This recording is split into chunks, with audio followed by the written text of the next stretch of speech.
aujourd'hui, nous avons un invité spécial. Je vais le présenter un peu plus tard, mais donc Gabriel Siles Brugge, qui est en fait co-éditeur d'un journal scientifique, le Journal of Common Market Studies, qui est une des revues les plus lues et très importante justement en études européennes. Mais ma première question à Gabriel, c'était de pouvoir présenter justement The Journal of Common Market Studies et aussi peut-être nous parler de comment vous êtes devenu éditeur à ce journal, parce que c'est toujours aussi intéressant de savoir comment est-ce qu'on devient éditeur d'un tel journal. Pour moi, JCMS, évidemment, c'est une des revues de plus renommées, les plus renommées dans le domaine. Mais en termes d'identité, si tu la compares à des autres revues en études européennes, je dirais qu'on est une des revues les plus multidisciplinaires. C'est-à-dire, on est vraiment là et on veut vraiment encourager les contributions des plusieurs disciplines. Ça, c'est une chose. L'autre chose que je dirais, c'est qu'on est vraiment ouvert d'esprit en ce qui concerne les différentes perspectives théoriques, etc. Et on essaye vraiment un peu de pousser. Ça ne veut pas dire qu'on n'est pas ouvert à des contributions plus mainstream, on va dire. Évidemment, on est intéressé à ça. Mais on veut aussi des perspectives qui descendent l'Europe, qui descendent sur le mainstream et qui se focalisent sur des questions qui n'ont pas été traitées traditionnellement en études européennes. Récemment, par exemple, on a eu dans les études européennes beaucoup plus d'attention à des questions de genre, à des questions de relations nord-sud, la perspective de l'Union européenne depuis des pays du sud global, etc. Donc là, je pense que si on est comparé à des autres revues dans le domaine, on fait un peu plus de ça, je dirais.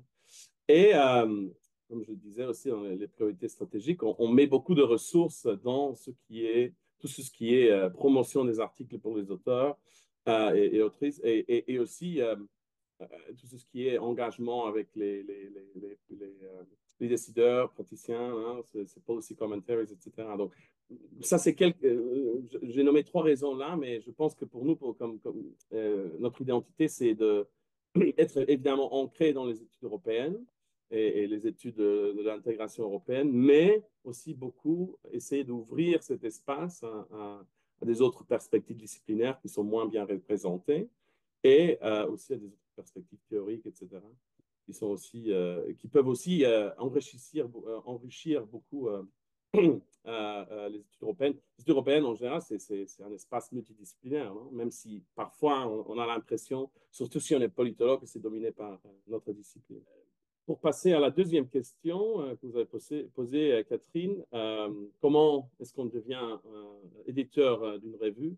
Bon, dans ce cas-là, il y avait une demande de candidature en 2021 pour remplacer les éditeurs précédents. Et le mandat, entre guillemets, qu'on a, c'est de 5 ans. Donc, on est en poste de juillet 2022 à 2027. Et donc, on a dû postuler auprès de UACs. UACs, c'est the University Association for Contemporary European Studies, et Wiley, qui est la maison d'édition qui publie la revue. Donc, UACs, je dois dire, c'est une société savante qui est dédiée aux études européennes, qui est basée au Royaume-Uni, mais qui est aussi, je veux dire, internationale.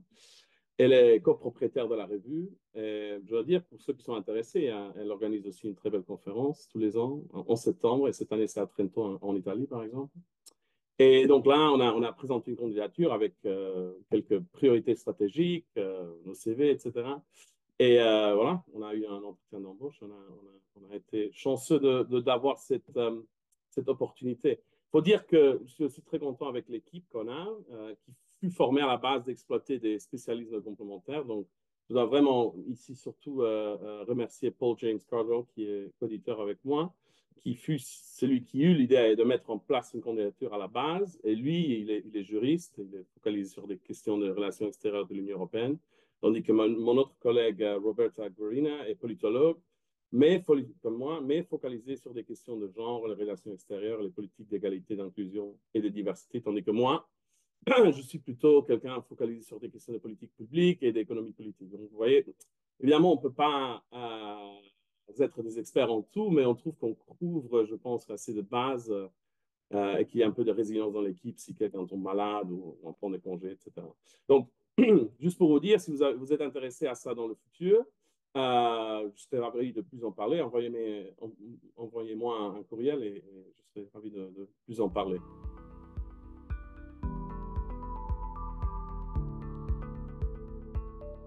Bon, c'est une question très large. Bon, d'abord, il faut dire que nous sommes une équipe multidisciplinaire parce que, on a Paul James Cardwell qui est juriste. Euh, mais en parlant de ça, j'ai beaucoup appris de Paul en termes de comment les juristes, par exemple, se positionnent. Et c'est vrai qu'il y a des autres. Il y a toute une sociologie de la production de connaissances, non? Et il y a des incitations, on va dire, organisationnelles, euh, certaines revues qui sont plus valorisées par certaines disciplines, etc. Je pense que, par exemple, pour les juristes, le problème, c'est, par exemple, la longueur des articles. Hein. Même si là, on vient d'exclure la liste de références, 500 mots, ça reste assez court. Non? Les juristes, ils écrivent des articles plus longs. Mais je trouve, par exemple, on reçoit beaucoup, on est bien ancré, par exemple, sur tout ce qui est économie régionale, par exemple. On a beaucoup d'articles sur ça. Donc, évidemment, moi, ce que je vois, c'est qu'on s'est bien implanté. C'est ce qu'on essaye de faire. Ce qu'on essaye de faire, c'est d'aller vers des audiences différentes et d'en parler. On vient de réfléchir un peu la liste de ceux qui sont dans comment dire, advisory board pour diversifier un peu les membres, pour avoir des gens, précisément des économistes, des juristes. Euh, on pense aussi, parce qu'en termes d'éditeur, on a des moyens limités, parce qu'on est surtout là pour pour traiter les articles qu'on reçoit. Donc, c'est une question, bon, évidemment, d'assister à des conférences et de promouvoir un peu la vision qu'on a de la revue, mais c'est aussi une question avec les quelques outils qu'on a plus proactifs, de faire quelque chose en avec. Donc, un de ces outils, c'est la conférence annuelle. Donc, cette année, par exemple, c'est une conférence, le sujet, comme je venais de dire, c'est la décroissance. Ça, c'est une question, un sujet bon, qui touche plein de disciplines. Donc, pensez un peu avec ces sujets-là à avoir une audience plus large. Et voilà, donc, et aussi avec les numéros spéciaux. Donc, on a une compétition annuelle de numéros spéciaux. Pensez un petit peu à encourager des soumissions des numéros, et avoir des numéros spéciaux qui reflètent un peu cette multidisciplinarité. Mais oui.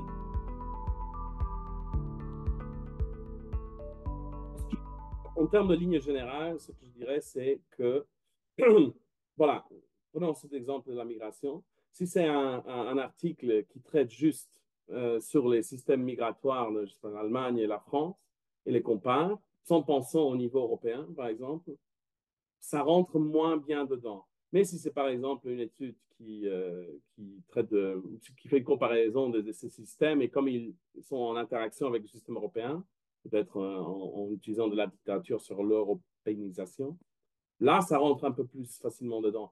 Même chose avec l'euroscepticisme, si c'est quelque chose sur l'opinion publique, telle qu'elle, sans un élément très clair et central sur l'Union européenne, ça peut-être, ça rentre moins dedans, mais si c'est quelque chose, une étude comparée de l'euroscepticisme en Italie, en Espagne et en Pologne, par exemple, ça rentre plus facilement là-dedans. Donc, cet aspect, je dirais, supranational, ça ne doit pas être une étude des institutions supranationales, c'est juste, il faut faire ce lien avec l'Union européenne en tant qu'institution. Donc, dans les questions migratoires, je trouve qu'il y a beaucoup de liens qu'on pourrait faire.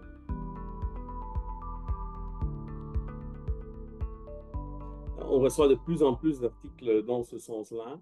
Je dirais pas que c'est la majorité, mais en économie politique, par exemple, je vois beaucoup de contributions marxistes, par exemple.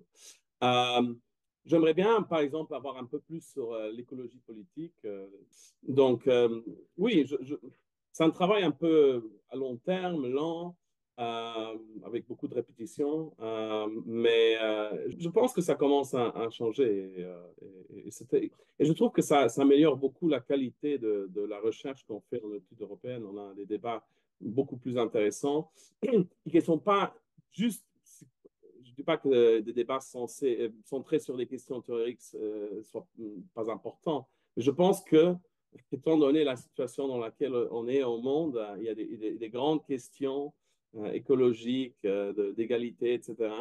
Et donc, être plus sensé sur des questions pratiques et ancrées dans les problématiques sociales réelles est vraiment utile et je pense que toutes ces perspectives critiques le sont. Et donc, voilà, je pense que là, c'est un bon travail de rendre cette revue plus pertinente aussi bah, aux décideurs, mais juste en général dans le contexte de nos sociétés, je dirais.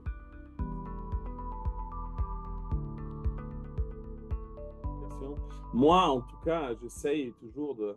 S'il y a des articles qui touchent plusieurs disciplines, j'essaye un peu dans les évaluateurs et évaluatrices de trouver un peu un balance, un équilibre.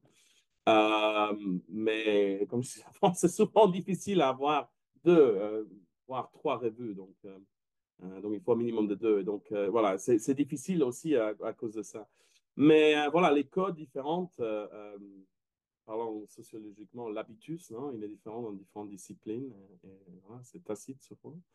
Euh, Là, je trouve, c'est compliqué, mais c'est aussi quelque chose qui affecte, je pense, tout ce qui est la production par les praticiens, non? Parce qu'eux, ils ont une façon différente d'écrire. Et nous, on reste quand même une revue académique. Même dans les commentaires politiques, ils sont aussi soumis à un comité de lecture.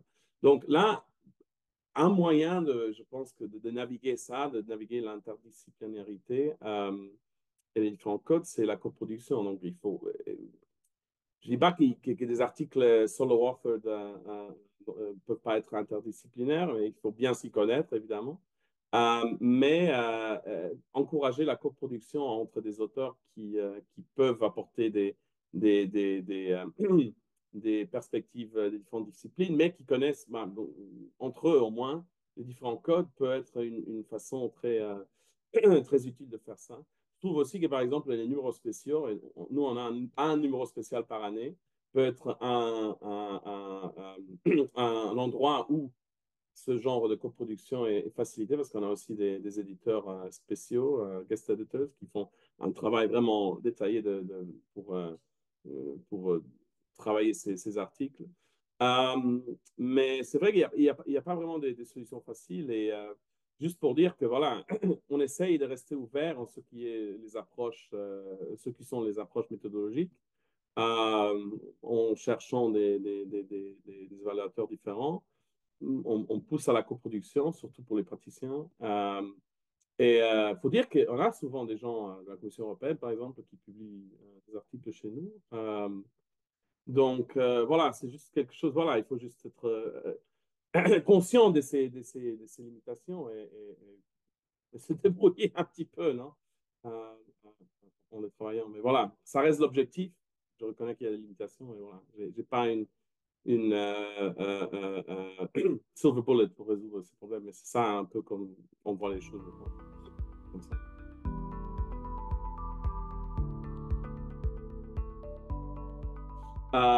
Il faut d'abord regarder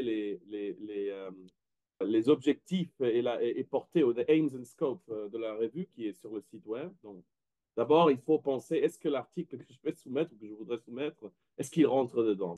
La deuxième chose avant de soumettre, c'est de perfectionner l'article au max avant de le soumettre. Et je dis ça parce que, bon, d'abord, on veut se donner les meilleures chances. Et je comprends qu'il y a des pressions, on est sous pression, il faut se mettre, on a la carrière. Même pour les gens qui sont plus ancrés dans leur carrière, il y a de la pression à publier, etc. Mais je dis ça parce que il y a, je dirais, une petite crise du système d'examen par pair, ce qui veut dire que c'est parfois difficile à trouver des examinateurs. Et donc, notre travail de triage au début, hein, comme éditeur, on lit tous les articles qui sont soumis et on fait une décision de les envoyer pour être évalués ou pas. Donc, notre travail de triage devient plus important parce que voilà, on sait que c'est difficile de trouver des examinateurs, hein, des gens qui vont évaluer les articles. Donc, parfois, on va avoir des articles qui ont une très bonne idée à la base, mais où quelques conférences ou quelques commentaires en plus auraient amélioré l'article où il manque un petit peu de perfectionnement, je dirais.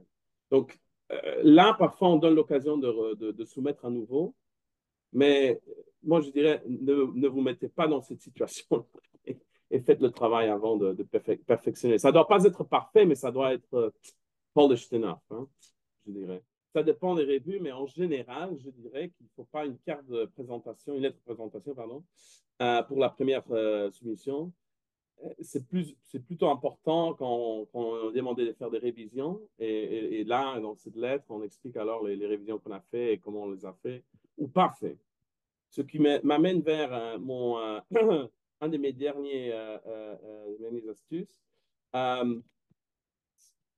Lorsque vous avez reçu vos commentaires et vous avez eu l'occasion de soumettre encore une révision, ce qui est déjà bien, c'est un bon résultat.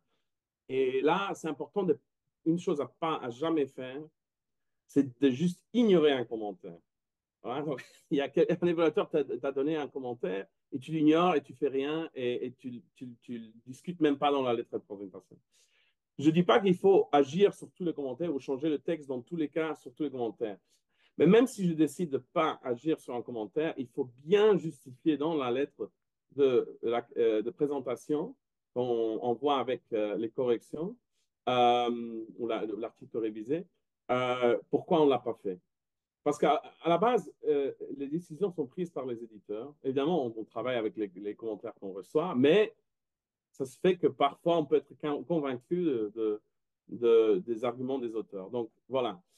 C'est ça que je dirais. Et dernièrement, n'hésitez pas à envoyer un courriel. S'il y a des commentaires qui vous mènent dans des directions différentes, pas un problème si vous voulez un peu de guidance, quelques conseils des éditeurs dans quel sens aller, parce que, comme je disais, c'est nous, à la base, qui prennent les décisions par les reviewers, par les évaluateurs. Donc ça, c'est mes conseils, en gros.